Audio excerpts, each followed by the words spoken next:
le duc de Cambridge aurait déclaré qu'il se sentait frustré par les efforts britanniques pour évacuer les hommes, les femmes et les enfants fuyant les talibans. Il aurait également exprimé son inquiétude quant au temps qu'il a fallu pour trouver des logements permanents pour les personnes s'installant au Royaume-Uni. Les commentaires auraient été faits lors d'une conversation privée en décembre avec un groupe de réfugiés que le prince a rencontré dans un hôtel où ils étaient temporairement hébergés. Un réfugié à qui le duc est censé avoir parlé lors de la visite a déclaré au Times, il a dit qu'il était frustré par l'effort de retrait en août. Il a dit qu'il aurait souhaité que nous puissions amener plus de personnes au Royaume-Uni. Un autre aurait déclaré, il nous a demandé, pourquoi est-ce si long d'entrer dans des foyers permanents ?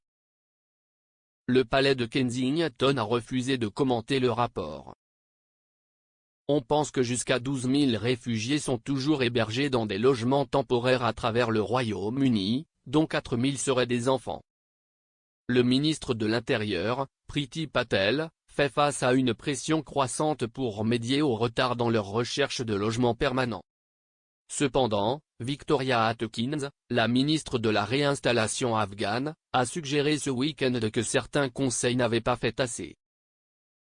Elle a déclaré, davantage d'autorités locales doivent se manifester et apporter leur contribution à l'effort national pour aider ceux qui cherchent à reconstruire leur vie ici. CST Pourquoi nous avons un accord de financement généreux pour que les conseils offrent un soutien aux familles afghanes sur 3 ans. Les conseils à travers le pays ont averti en août qu'ils n'avaient pas les ressources nécessaires pour résoudre le problème malgré les dons et une injection d'argent du ministère de l'Intérieur. Johnny Mercer, l'ancien ministre des anciens combattants qui a servi en Afghanistan, a déclaré au Télégraphe, c'est épouvantable que ces gens doivent endurer une si longue période dans des hôtels. Nous devons intégrer ces enfants dans les écoles et leurs familles dans nos communautés à travers le Royaume-Uni. Un porte-parole du gouvernement a déclaré, nous avons aidé plus de 15 000 personnes à se mettre à l'abri de l'Afghanistan et sommes fiers d'avoir fourni des logements à plus de 4 000 Afghans évacués, avec plus de 300 autorités locales promettant leur soutien jusqu'à présent. Nous continuerons à travailler en partenariat avec les autorités locales et le secteur locatif privé pour garantir des logements permanents aux familles afghanes, en prenant à juste titre le temps et les efforts appropriés pour trouver aux familles des logements adaptés à leurs besoins et offrant une sécurité à long terme. Le Royaume-Uni joue un rôle de premier plan dans la réponse internationale visant à soutenir les citoyens afghans à risque. Le porte-parole a ajouté que la politique afghane de réinstallation et d'assistance avait jusqu'à présent assuré la sécurité de plus de 7 000 personnes au Royaume-Uni.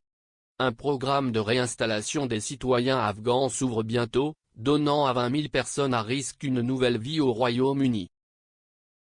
Il vise à les réinstaller en 3 ans, 5 000 dans sa première année de fonctionnement.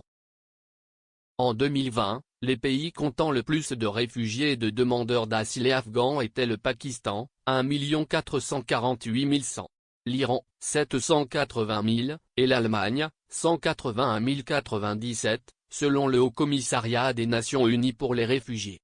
Il n'y a pas de chiffres sur la façon dont les réfugiés afghans réinstallés seront répartis dans le Royaume-Uni.